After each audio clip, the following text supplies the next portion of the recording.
Bismillahirrahmanirrahim. Assalamualaikum warahmatullahi wabarakatuh. Alhamdulillahi rabbil alamin wa bihi nasta'in wa la umuri dunya waddin.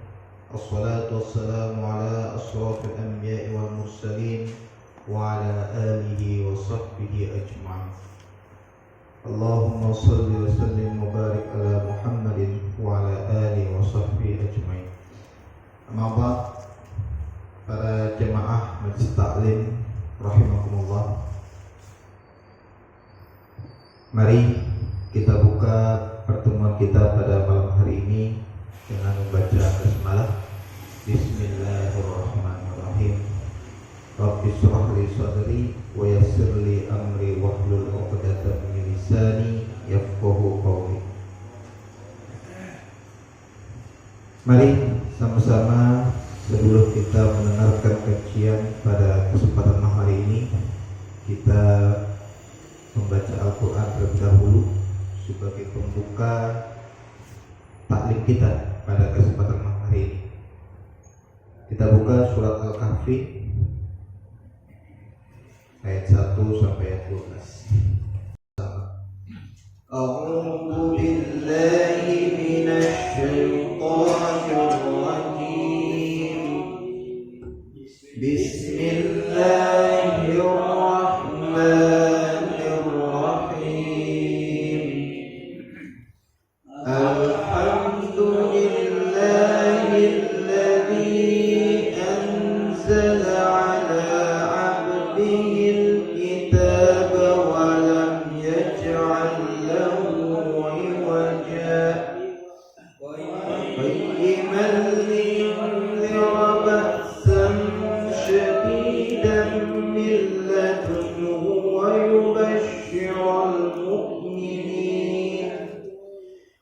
yubashshira al-mu'minina alladhina ya'maluna as-salihati anna lahum ajran hasanan makithina fihi abada wa yunzira alladhina qalu ittakhadha Allahu walada ma lahum bihi min ilmin wala li'abaihim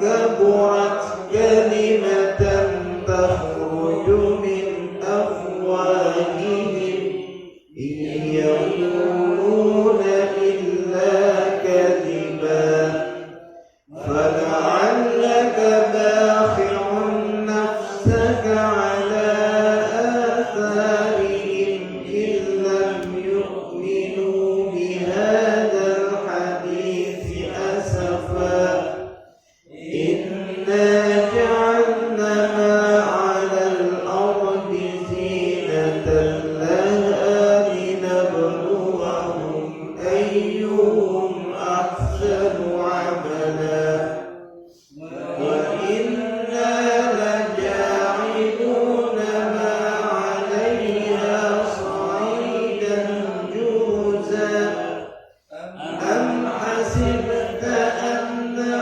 ashabal kahfi war-raqim kanu min ayatina 'ajaba إذ أوى الفتنة إلى الكهف فقالوا ربنا آتنا من لدنك رحمة وهيئ لنا من أمرنا رشدا فضربنا على آذانهم في الكهف سنين عددا ثم بعثناهم لنعلم أي الحزبين أحصى لما لبثوا أمدا.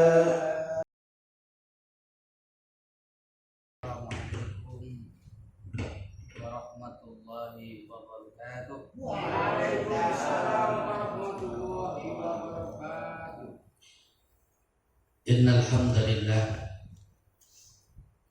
nahmaduhu wa nasta'inuhu wa nastaghfiruh wa na'udzu billahi min shururi anfusina wa min sayyiati a'malina may yahdihillahu fala mudilla lahu wa may yudlilhu fala hadiya lahu.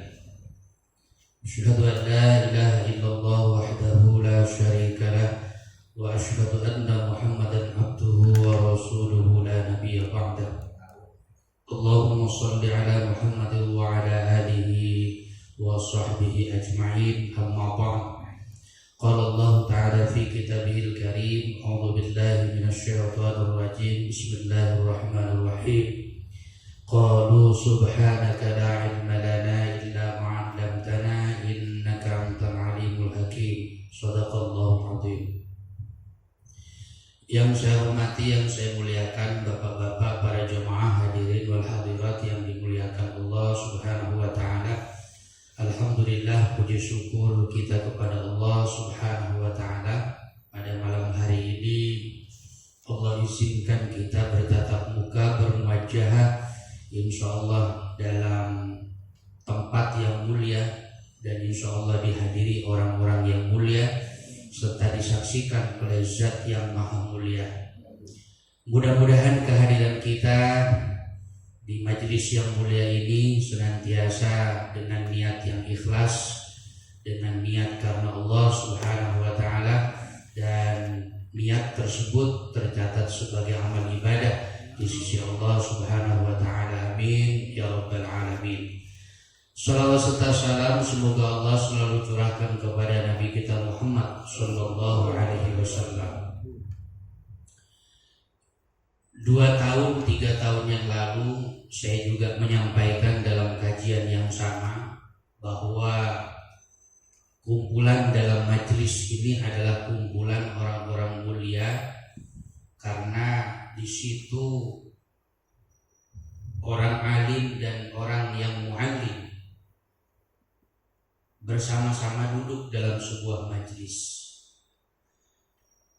Ada beberapa keistimewaan yang bisa kita dapatkan dari majelis atau majelis ta'lim atau majelis ilmu yang beberapa tahun yang lalu saya sampaikan. Yang pertama, bahwa orang yang berada di majelis ilmu itu Allah akan angkat derajatnya. Yarfa'illahu alladhina amanu minkum walladhina utul ilma darajat. Allah akan mengangkat derajat orang-orang yang berilmu dan orang-orang yang beriman dan orang-orang yang berilmu. Tentu orang yang duduk di majelis itu sangat berbeda dengan orang yang duduk di luar majelis. Enggak sama nilainya.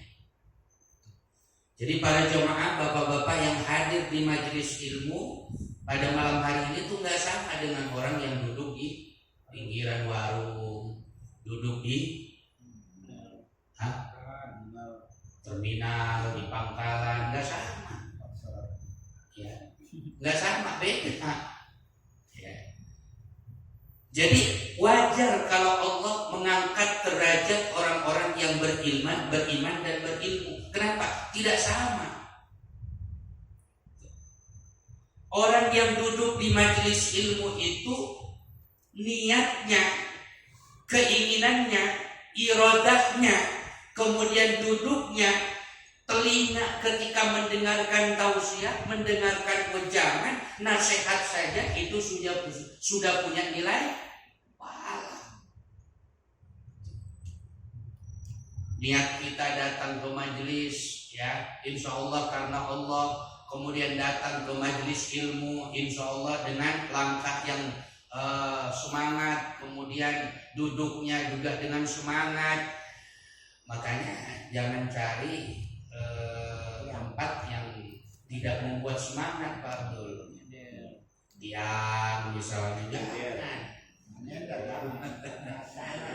Ya, jadi biar semangat gitu. Ya. Walaupun demikian tidak apa-apa, itu sebagai saksi di hadapan Allah. Nanti di depan pintu surga kucuk-kucuk ada jamaah majelis taklim Al-Aqabah, Ali Akbar hadir ya Allah. Masya Allah di depan surga. Allah tanya, dengan apa Anda ingin masuk ke dalam surga? Anda sudah berdiri di depan pintu surga. Waduh, dulu saya setiap hari Jumat ada di masjid ya Allah. Saya adzan, ya saya qomat. Kemudian setiap malamnya, malam Sabtu saya duduk di majelis ilmu, majelis Aqabah, ya dengan penuh semangat, gagah, ya niat ikhlas karena Allah. Bagaimana saya tidak kepengen masuk ke dalam surga? Benar, benar ya Allah, masuk kamu ke dalam surga. Ya. Ada lagi Pak Nedi. Ya. Kamu siapa? Nedi ya Allah. Dengan apa kamu ingin masuk ke dalam surga? Saya dari Parung ya Allah, berangkat saya. Walaupun kenyataannya ya kaitan dengan dinas. Gitu. Jadi kalau udah di Bogor, di Parung susah lagi datang gitu. Ya. Dengan apa kamu ingin masuk surga? Saya duduk manis ya Allah di tengah-tengah majelis Aqabah, mendengarkan semangat, kuping saya dipasang, mata saya juga dipasang, maka saya layak masuk ke dalam surgamu ya Allah. Benar begitu? Benar ya Allah. Udah masuk kamu. Ya. Tiba-tiba ada yang datang. Kamu namanya siapa? Abdul Wahab. Kamu pengen masuk surga? Iya. Dengan apa kamu pengen masuk surga? Saya dulu hadir di majelis taklim Al-Aqabah ya Allah. Saya berada di pojok, udah gitu nyender, udah gitu tidur, ngiler saya misalnya, begitu. Kata Allah, geleng-geleng kepala, ya Allah model begini pengen masuk surga. Tapi nggak apa-apa, itu adalah bukti bahwa kita ada keinginan untuk masuk ke dalam surga. Kenapa? Ya itu nantilah urusan Allah itu ya. Jadi kalau sudah masuk area majelis taklim ya nggak apa-apa. Maka wajar para jamaah Allah akan angkat derajat orang beriman dan orang berilmu. Kenapa? Kita beda dengan mereka.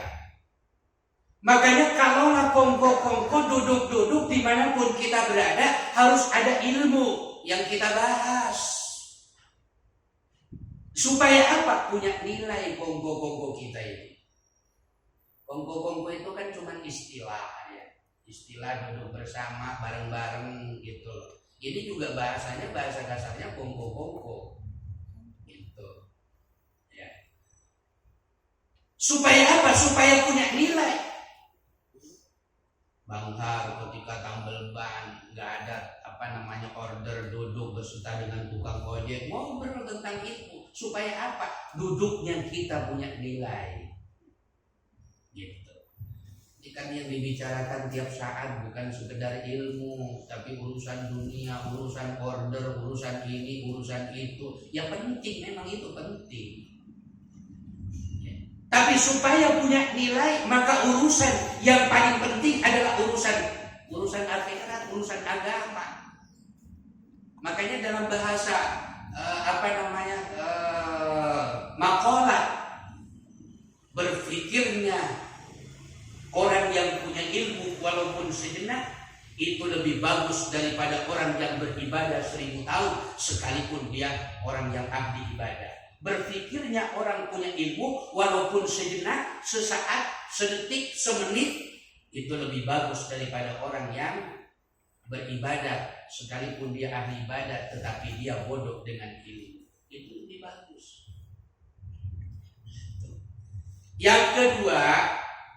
Yang kedua, keistimewaan orang yang duduk di majelis ilmu adalah mereka senantiasa minimal tercegah dari perbuatan yang gak benar.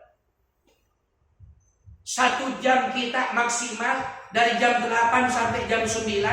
Walaupun malam hari ini saya tunggu 10 menit kali. Tambah 10. Itu para siman. Nanti Pak Udin tambah 10. Nanti Pak Ali tambah 10. Sama aja 1 jam juga itu. Duduknya kita 1 jam di majelis ilmu minimal mampu mencegah kita dari perbuatan yang tidak benar. Coba bayangkan kita para jemaah, kalau kita berada di luar sana ngapain kita? Dapat pahala atau enggak? Dapat pahala atau enggak? Ngobrol. Iya. Jadi kalaulah dapat pahala bahasa Pak Udin, bisa jadi pahalanya masih lebih bagus dengan orang yang duduk di majelis ilmu. Makanya orang kampung itu, terutama emak-emak itu, saya dulu punya mertua. Jadi abah mertua saya nikah lagi dengan seorang rajin mencari ilmu, tapi hampir dipastikan dia lalai ngurusin suaminya. Tiap hari itu ada jadwal untuk ngaji. Hari Senin di kampung ini, hari Selasa di kampung ini, hari Rabu di kampung ini. Sama dengan ibu-ibu di Jakarta ini sebenarnya. Hampir dipastikan tiap hari ibu-ibu tuh ngaji. Yang susah ngaji itu bapak-bapaknya. Dimanapun para jamaah yang saya temukan, yang namanya majelis taklim bapak-bapak itu ya segini doang. Segini doang, nggak lebih, nggak ada yang yang berjubel segala macam. Beda. Artinya dengan tabligh akbar, pengajian bulanan, pengajian 2 bulan sekali, 3 bulan sekali, itu biasanya ramai. Hatta sekelas Ustadz Khotot, ya kalau Arifin Ilham itu bukan lagi ilmu sebenarnya. Yang saya lihat itu ada nilai ritualnya. Makanya rata-rata orang yang datang ke almarhum Arifin Ilham itu bukan hanya dari Jakarta, tapi dari kampung-kampung ziarah. Iya, ziarah. Bahkan dari Madura juga gitu. Saya kemarin di kampung saya ada orang, "Pak Ustadz, saya mau ke Madura." "Duh, ini ngapain ke Madura?" "Saya mau ziarah." "Mau ziarah kemana?" "Saya Maulana Yusuf Sumenep." "Wong saya orang Madura aja kagak pernah tahu itu Syekh Maulana Yusuf di mana itu makamnya." "Kok ente orang Bogor, hebat berarti Madura itu luar biasa." Iya. Makanya itu Kiai Holil lagi, kemana sebut yang Kiai Holil? Itu kalau Ustadz Bogor berdoa bangga saya. Kenapa? Itu Syekhuna Holil disebut ala hati dia, khususan Syekhuna Holil Bangkalan, Syekh Maulana Yusuf Sumenep. Hebat juga ya, orang saya berdoa nggak pernah nyebut Sultan Hasanuddin, nggak pernah nyebut ini, nggak pernah nyebut itu, enggak. Tapi leluhur saya Syekh Holil Bangkalan, Syekh Maulana Yusuf Sumenep itu disebut. Itu sama orang Bogor. Berarti hebat orang Madura itu. Luar biasa. Makanya jangan macem-macem sama orang Madura. Yang hebat juga banyak. Kenapa? Yang hebat juga banyak. Oh iya, jelas lah. Tapi yang saya ungkapkan hebatnya Pak Pandi. Masa daerah saya yang saya ungkap nggak hebatnya? Itu di sana ada hakim di Arab Saudi, hakim agung. Itu keturunan orang Madura di Arab Saudi, hakim agung. Tapi orang brengsek juga di Saudi, orang Madura juga. Kalau. Jadi jangan dianggap orang Madura itu hebat semua, enggak. Orang Arab juga begitu. Ya. Orang Arab itu keturunan yang namanya keturunan Yahudi juga banyak. Keturunan orang brengsek juga banyak. Jangan dianggap orang Saudi semua orang alim. Saya pernah diceritakan sama orang Bugis yang pernah berangkat haji. Itu askar-askar itu kalau masuk ke dalam tenda perempuan, hotel-hotel perempuan, ruangan-ruangan perempuan tuh pakai jilbab supaya bebas masuk. Tapi Arab Saudi nggak boleh masuk akhwat-akhwat, ya ikhwan-ikhwan nggak boleh masuk akhwat dengan ikhwan, nggak bisa. Ya itu pakai hijab, gitu loh. Kenapa? Karena di sana itu jarang melihat, jangankan melihat bokong. Kalau di Indonesia kan bokong diobral. Ya, di Indonesia bokong itu diobral. Kalau di Arab Saudi jangankan bokong, lihat wajah aja nggak bisa. Melihat wajah perempuan yang bukan mahramnya nggak bisa. Seluruhnya pakai cadar. Makanya askar di sana itu bingung melihat orang Indonesia, jangankan wajahnya, bokongnya aja dibuka. Bahkan kemarin di Cianjur yang nyiram istri sirinya siapa? Pernah dengar berita nggak? Orang Cianjur itu di mukanya disiram pakai air keras oleh suaminya. Suaminya siapa? Arab. Itu kan udah ditangkap di bandara Soekarno Hatta, lagi mau pulang ke kampungnya. Ya, cuman ini juga sih, ya apa istilahnya ya. Terkadang memang ya, kehidupan kita ini urusan ekonomi habis iman kita. Jadi kalau orang-orang kawasan Jawa Barat, daerah sekitar situ itu kan terkenal dengan nikah kontrak. Ya, nikah kontrak. Kalau ingin nikah kontrak ke sana. Ya, jadi ceritanya nuntut ini nuntut itu sesuai dengan perjanjiannya. Mas kawinnya luar biasa itu. Saya lihat berita itu 350 juta itu mas kawin. Uang segepok langsung di depannya itu. Ya.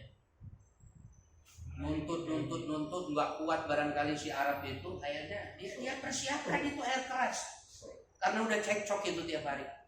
Ya, disiramkan ke mukanya itu 80% sampai 90% itu kebakar, meninggal dunia.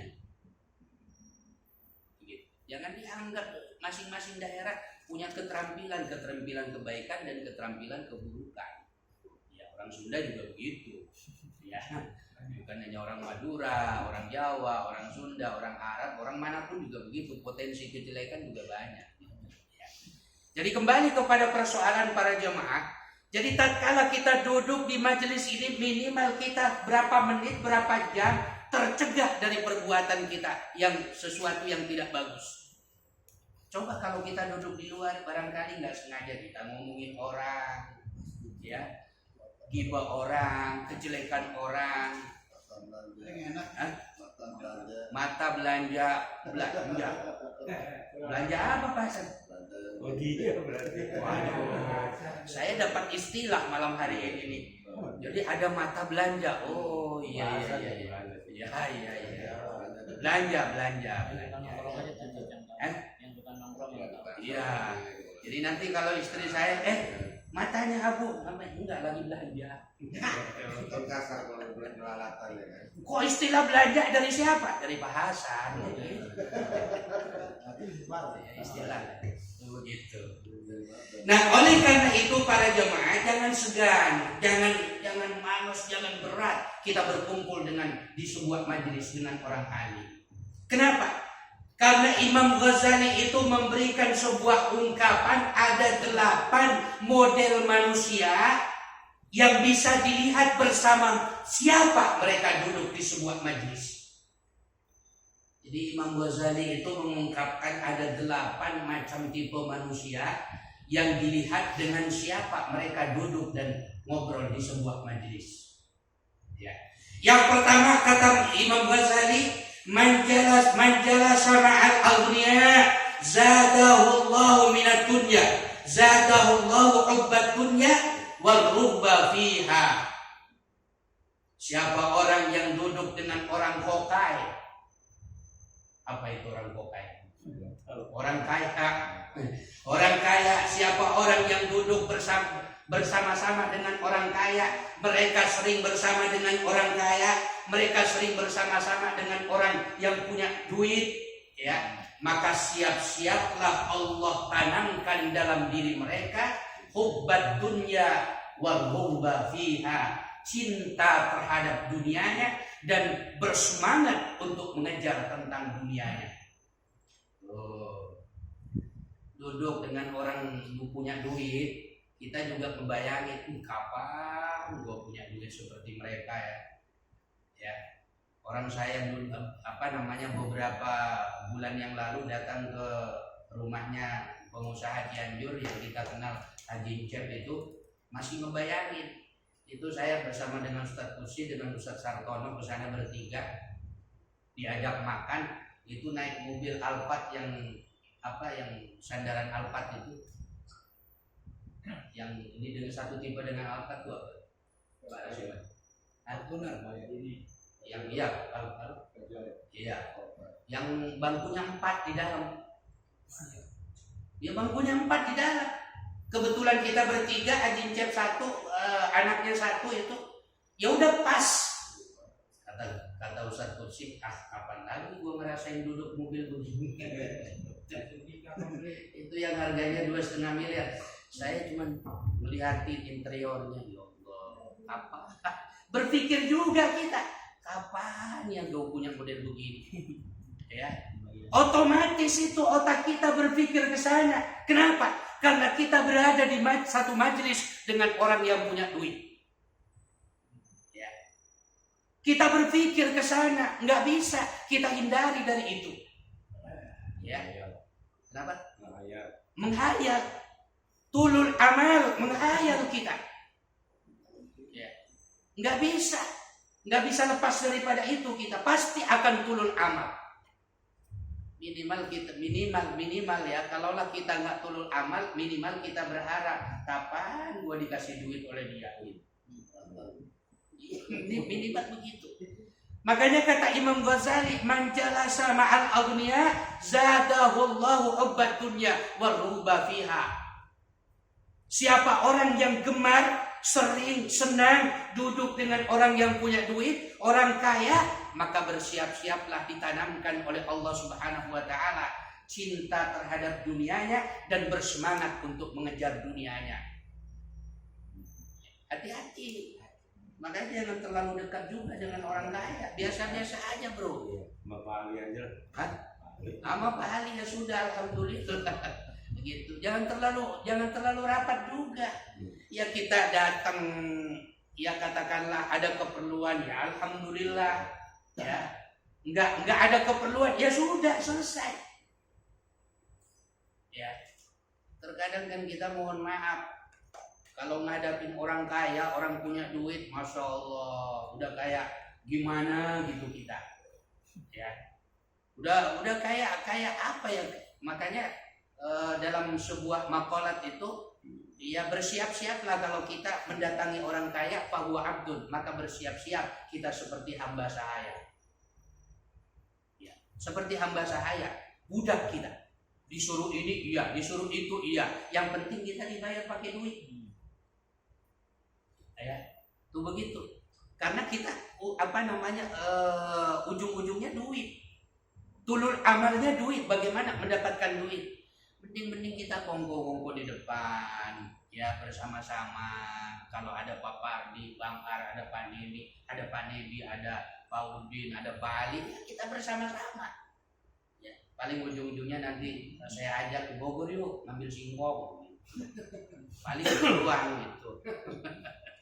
Ya,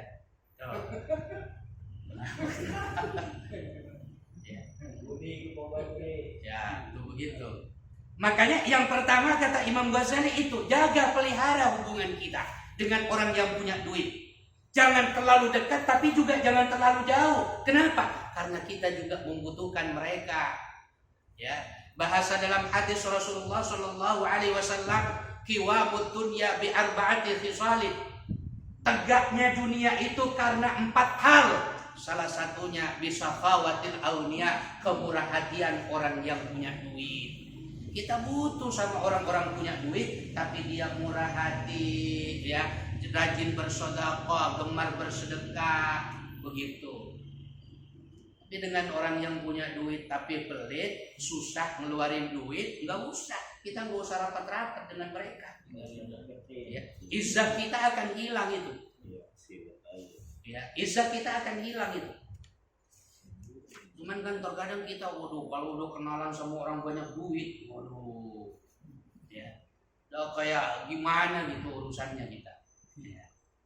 Kemudian yang kedua kata Imam Ghazali, wa man jalasa ma'al fuqara zadahullahu syukra war ridha bi kismatillahi ta'ala.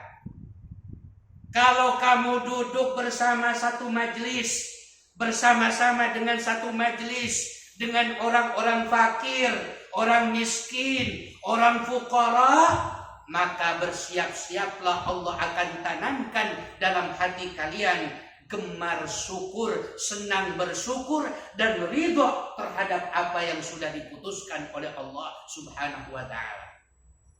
Apalagi fuqaranya lebih fakir daripada kita. Masya Allah, dia lebih susah dari saya tapi masih mau sholat. Ya, dia lebih miskin daripada saya tapi masih gemar ke masjid. Dia lebih apa ya? Lebih enggak punya dibanding saya tapi dia masih rajin ke majelis taklim. Maka rasa syukur kita akan bertambah, ditanamkan oleh Allah Subhanahu wa taala, dan ridho terhadap apa yang sudah ditetapkan oleh Allah Subhanahu wa taala. Kenapa? Karena kita melihat orang-orang fakir di tengah-tengah kita.